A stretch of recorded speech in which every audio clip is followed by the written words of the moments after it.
OK.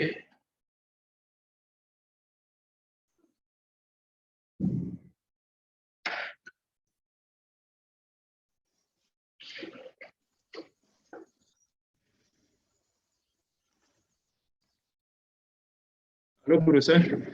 Oui. Oui, vous m'entendez? Oui, ça va très bien, vas-y. D'accord. Donc, c'est bon, j'ai partagé mon écran. Donc, je ne sais pas si Oui, vous pouvez démarrer. Oui, au revoir. Je peux y aller. D'accord. Merci, professeur. Merci, chers étudiants. Dans le cadre de notre étude de Master 2, le thème suivant a été soumis à notre étude, à savoir la classification des données par la méthode de K-means et la méthode de distance minimale. Notre travail s'effectuera suivant le plan qui est présenté, à savoir une introduction. En 1, nous allons passer en revue les objectifs. En 2, nous donnerons une brève présentation du site. En 3, le matériel et méthodes utilisées. En 4, nous verrons des discussions de nos différents, des résultats de discussion de nos différents éléments, de nos résultats. Et puis, nous terminerons par une conclusion. Pour ce qui est de l'introduction, il faut dire que dans le cadre de notre formation et à travers le module de classification et segmentation des données, il nous a été emmené à travailler sur une zone d'intérêt au centre-ouest de la Côte d'Ivoire, la zone d'Issia. En effet, après avoir étudié plusieurs outils de traitement, dont la classification non supervisée, la classification supervisée, une étude de cas a été portée sur la zone d'Issia. L'objectif de cette étude est d'effectuer le traitement d'une image de la zone d'Issia à travers 2 méthodes de classification. La méthode de K-means et la méthode de distance, de minimum distance. Notons que ces 2 méthodes sont issues de 2 procédés de traitement différents. La méthode de K-means pour la classification non supervisée et la méthode de distance minimale pour la classification supervisée. En grande, la brève présentation du site d'Issia. La commune d'Issia est située à 368 km d'Abidjan, au centre-ouest de la Côte d'Ivoire, dans la région du Haut-Sassandra, comme la carte l'indique. Le climat est favorable à la culture de cacao, de café, de VA, de riz et aux maraîchers. L'activité économique communale est dominée par le secteur tertiaire. Des emplois saisonniers existent également, surtout dans le domaine de l'agriculture. Il était très important de mentionner ces différents éléments parce que nous allons voir qu'au cours de la classification, ce sont des éléments qui vont pouvoir nous orienter. Grand 3, matériel et méthodes. 2 méthodes de traitement ont été appliquées à notre image. La méthode de K-means pour la classification non supervisée et la méthode de minimum distance pour la classification supervisée. À l'issue de la classification, plusieurs critères ont été appréhendés pour la validation des résultats. Ce qu'il faut comprendre au niveau du principe de la méthode de K-means, c'est que l'algorithme de K-means mis au point par McQueen en 1967 est l'un des plus simples algorithmes d'apprentissage non supervisé, appelé algorithme des centres mobiles. Il attribue chaque point dans un cluster dont le centre centroïde est le plus proche. Le centre est la moyenne de tous les points dans le cluster. Ces données sont la moyenne arithmétique pour chaque dimension séparément de tous les points dans le cluster, c'est-à-dire chaque cluster est représenté par son centre de gravité. Pour ce qui est du principe de la méthode de minimum distance, dans cette méthode-ci, on définit plutôt le centre de gravité de chacune des classes. Et les vecteurs spectraux correspondant aux pixels de chaque image sont affectés à la classe dont le centre de gravité est le plus proche. Grand 4, résultats et discussions. Les résultats de traitement issus des 2 méthodes de classification sont présentés ci-dessous. D'abord, les résultats de la classification non dirigée avec les différentes classes et les classes de séparabilité. Nous avons notre résultat au niveau, les résultats avec K-means présentés sur le schéma et nous avons les classes au cours de cette présentation. Nous avons les classes avec les différentes couleurs. Donc, la figure 2, c'est les résultats de la classification non supervisée par la méthode K-means. Nous avons aussi toujours avec K-means, nous avons le tableau de séparabilité et nous avons des paramètres que nous avons pu mentionner en couleur qui représentent en quelque sorte des valeurs les plus faibles de la séparabilité. Ça joue aussi ici, c'est les valeurs moyennes de la séparabilité, toujours avec Camille. Ce qui est des résultats de la distance minimum, les résultats sont présentés ici. Nous avons la figure 4, résultats de la classification supervisée par la méthode de minimum distance. Voilà, au cours de cette classification, nous regardons aussi avec la figure 4 les 4 classes de la classification supervisée par la méthode de minimum distance. Et les tableaux de séparabilité qui accompagnent les résultats de la classification sont présentés dans le tableau 3 et dans le tableau 4 qui est en quelque sorte la moyenne des séparabilités. Grand 4.2, discussion par la discussion des résultats de Camille. Les résultats du traitement des 2 méthodes de classification sont présentés. C'était ci-dessus. D'abord, les résultats de la classification non dirigée avec la carte de séparabilité. La classification supervisée de meilleurs résultats au regard des tableaux de séparabilité qui a la valeur de 2. Donc, nous enregistrons que dans le tableau de séparabilité, toutes les valeurs ont affiché 2 comme valeur, ce qui veut dire que nos classes sont parfaitement séparées. Pour ce qui est de la conclusion, il faut dire que l'objectif de cette étude était d'effectuer une classification d'images satellitaires de la zone d'ICIA avec 2 méthodes différentes en vue d'une comparaison des résultats de cette classification d'une part et de la pertinence des résultats de chaque méthode au regard de la séparabilité des classes d'autre part. L'analyse de la classification et des paramètres de séparabilité a fourni de meilleurs résultats pour la classification supervisée avec la méthode de minimum distance. Les 4 classes d'occupation du SWOT sont parfaitement discriminés. Merci, chers enseignants, professeurs, merci, chers étudiants, pour votre aimable attention. Merci, M. Kwasi. OK. OK. M. Kwasi. Oui, professeur. Dans la section matériel et méthode, remettez la diapo de matériel et méthode.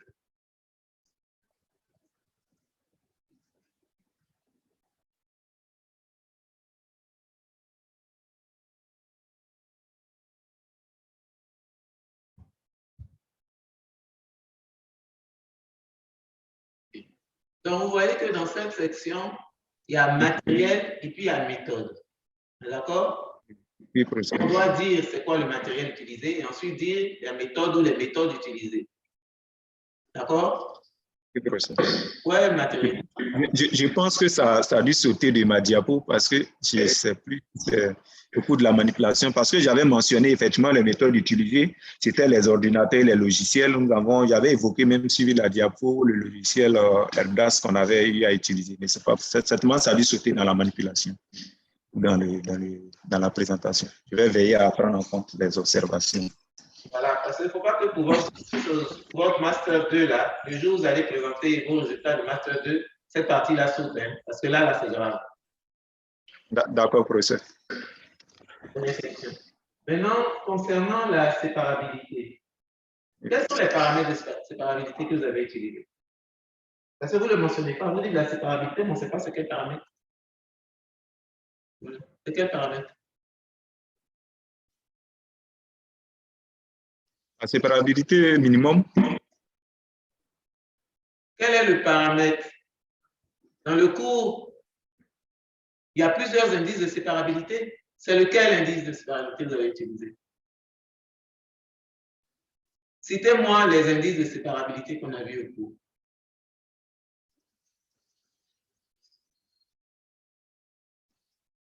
Alors, au niveau...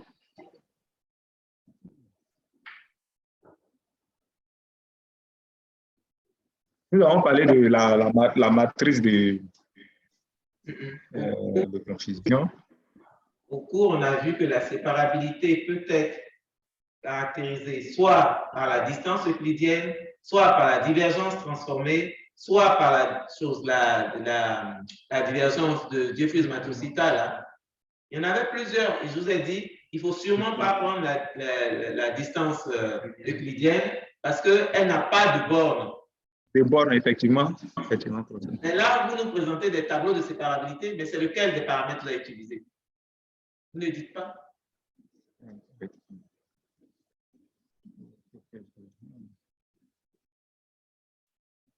La seule chose sur laquelle je peux vous féliciter, c'est que vous avez rectifié le problème, le bug du logiciel qui donnait ça en 10 puissance 3. Vous l'avez rectifié en le mettant à 2 au lieu de 2000 ou à 1,681 au lieu de 1681. Ça, c'est bon. Mais vous ne me dites pas c'est quel paramètre que vous avez utilisé. Vous ne vous rappelez pas non plus. Dans vos manipulations, vous ne savez pas ce quel. Comme j'avais fait des captures d'écran à plusieurs reprises, là, donc c'était. Oui, mais justement, c'est ça que vous devez vous rappeler. C'est lequel vous avez choisi. Je vais vérifier rapidement. Vous ne rappelez pas. D'accord. La classification non dirigée. Quand on fait la classification non dirigée, quel est le post-traitement obligatoire?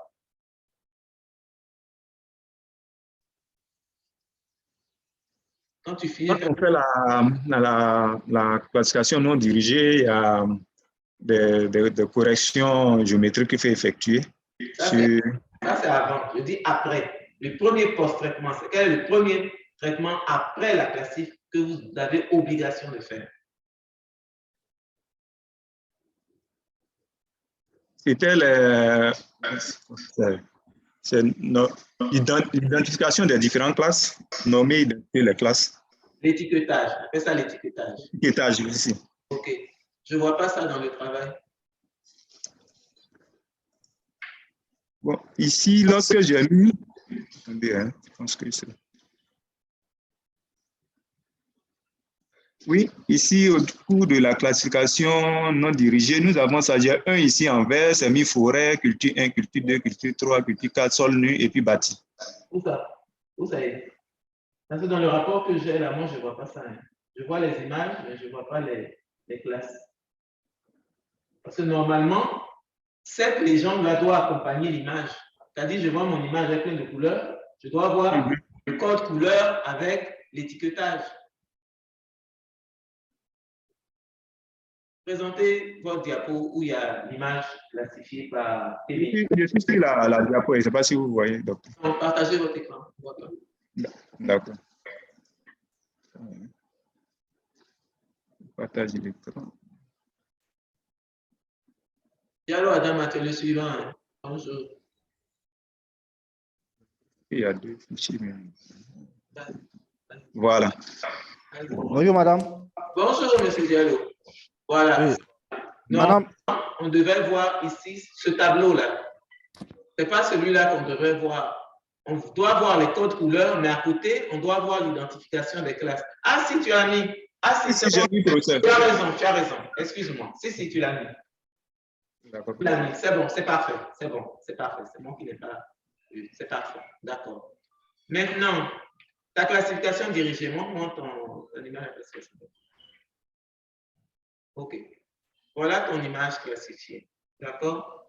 Comment tu as procédé? Oui, Diallo, tu veux poser une question? Oui, madame, il y a une petite requête à faire. Oui, vas-y.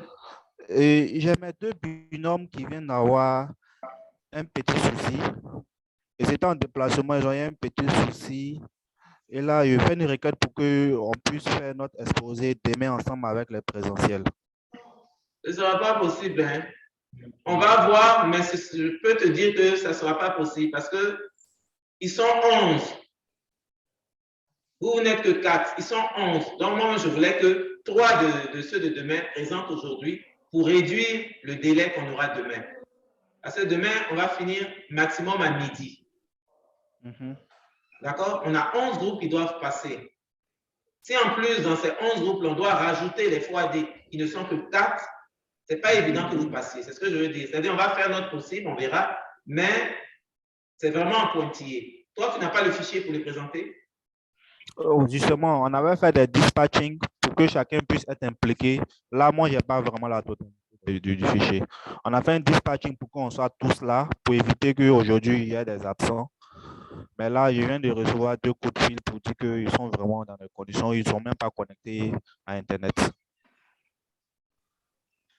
C'est ça que je dis. Ça veut dire que vous n'avez pas le fichier de présentation, alors que normalement, tout le monde devrait avoir le fichier de présentation dans un groupe. Comme ça, s'il y a un qui est absent, l'autre peut pallier à ça. C'est ça, mais vous n'avez pas le fichier de présentation. C'est ça? Comment il n'y a pas la totalité? Il n'y a pas la totalité des fichiers. Vous n'avez pas la totalité, ça veut dire quoi? Non, il n'y a pas la totalité des fichiers. Vous avez jusqu'à quand? Jusqu'à quelle partie? Quelle partie? Non, non. Allô? Oui, quelle partie du fichier vous avez? Bon, on avait scindé en 3 parties, moi, Eric et Hervé Yao, comme il a dit là, pour éviter qu'il y ait une seule personne qui soit présente le jour J. C'était prévu que chacun puisse bosser sa partie et être là aujourd'hui. Oui. Mais là, il a reçu les 2 coups de fil. Bon, moi, là, même là, je suis quelque part là et je me suis permis de me connecter en 2 réunions. Mais eux, je n'arrive pas à les joindre depuis ce matin. Donc, il a reçu un message tout à l'heure de Eric pour me dire que lui, vraiment, ça sera compliqué pour lui. Oui, j'ai compris tout ça. Mais je dis normalement, vous 3, vous devriez avoir le fichier au complet. Même si chacun doit se concentrer sur une partie, vous 3, vous devez avoir le fichier au complet. Comme ça, s'il arrive quelque chose, il y a au moins un des 3 qui est capable de présenter. Or là, un des 3 n'est pas capable de présenter. C'est pour ça que je dis, vous, la partie que vous devez présenter, c'est quelle partie? C'est quelle partie vous devez présenter? Allô? Allô, nous on t'entend. On t'entend très bien. Quelle partie, toi, tu dois présenter? Dans le à vous d'ici, il y a ma partie à présenter, on peut déjà le faire, c'est ça? Mais c'est quelle partie? Dis-moi que je vois si ça a du sens que tu présentes. Toi, c'est quelle partie tu devais présenter? Tu devais présenter quelle partie? C'est introduction, c'est conclusion, c'est quoi tu devais présenter? Excusez-moi, un instant. D'accord, madame, je vous reviens. Allô, tu es en train de perdre. Monsieur Voici, allons-y. Oui, professeur, je suis là. Ok. Quelle question je vous avais posée? Oui, dans les documents que vous avez eu à utiliser pour faire votre classif, là, quels sont-ils? Quels sont les documents que vous avez utilisés? Vous avez demandé le résultat de la... Oui, voilà le résultat de votre classification dirigée, d'accord? Oui, professeur. Ok. Comment vous avez fait pour obtenir cette image? Déjà, je me suis... Allô? Oui. Oui, je me suis déjà appuyé sur les différents résultats déjà de la classification non dirigée, puisque j'avais vu qu'effectivement, au niveau des séparabilités, il y avait des classes qui n'étaient pas totalement séparées. Donc, au cours de la classification supervisée, j'ai décidé de regrouper en fait un certain nombre de classes. Donc, réduire le nombre de classes au minimum pour pouvoir avoir les différents éléments à regrouper. Donc, au fur et à mesure lorsque j'ai défini les différentes classes, il fallait faire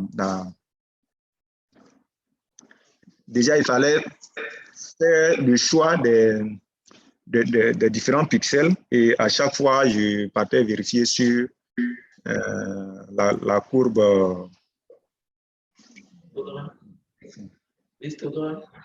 L'histogramme.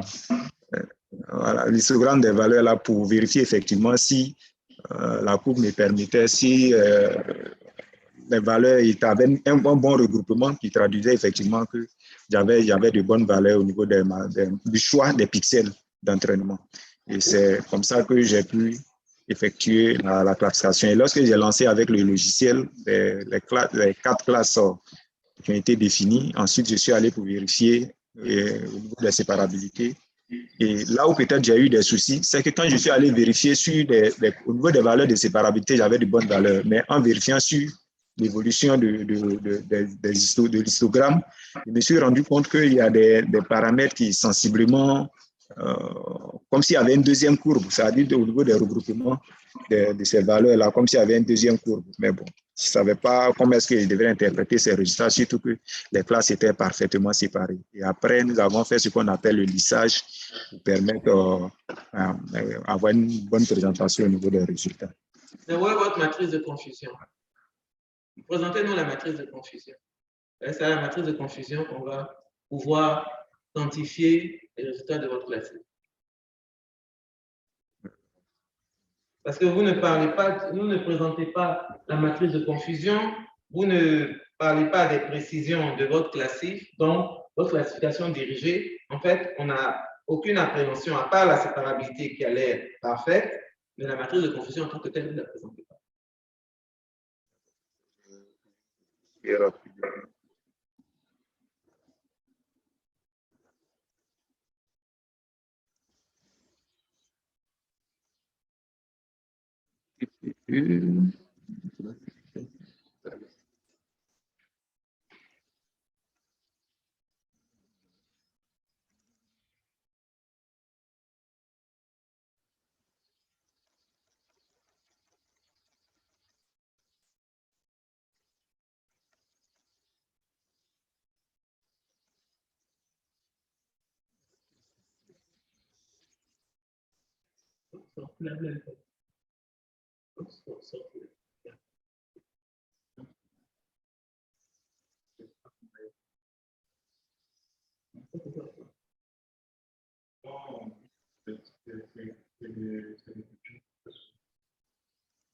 J'essaie de retrouver les captures d'écran là pour l'exercice. Ah, d'accord. Il y a eu une autre surprise. C'est bien ajouté les contrôles de CIGN. Ah, d'accord.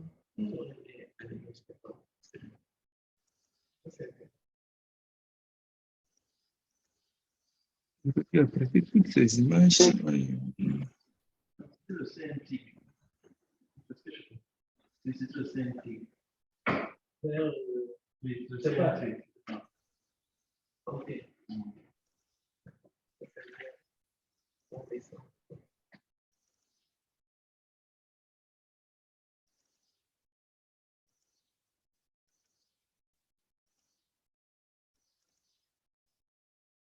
Vous n'avez pas la matrice de confusion? Bon, je ne retrouve pas le support de capture d'écran. Je sais que j'ai fait la capture de chaque étape là.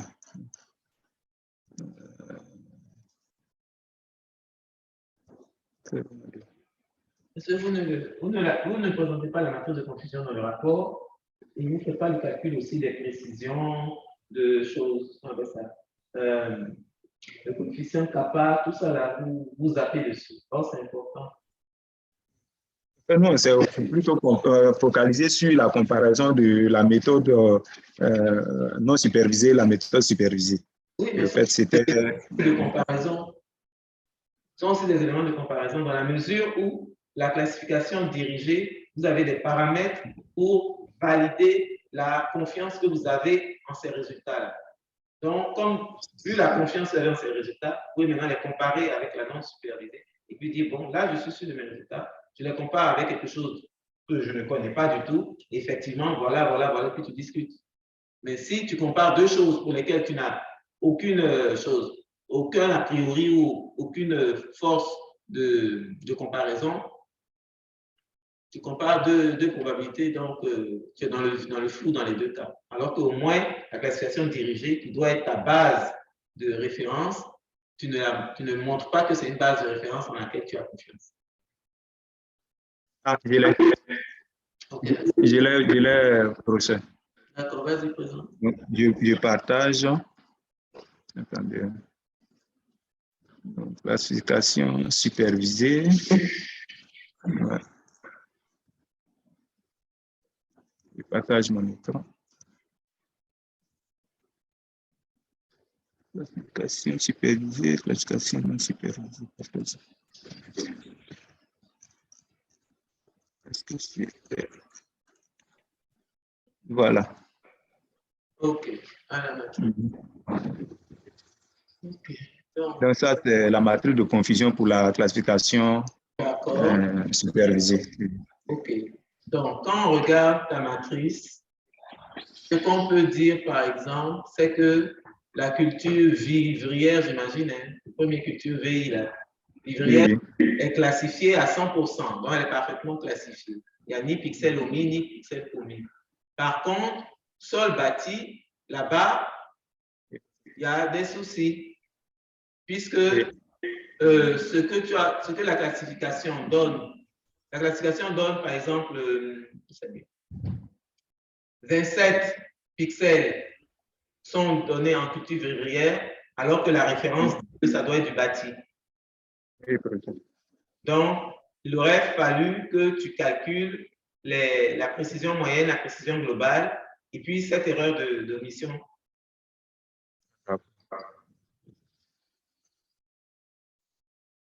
D'accord? Et le coefficient pour valider le fait que ces résultats-là ne sont pas dus au hasard. Parce qu'ils sont très bons. 100% en vivrier, 100% en de la sablonnette industrielle, j'imagine. 100% en forêt. Il n'y a que le sol bâti où il y a de l'à peu près.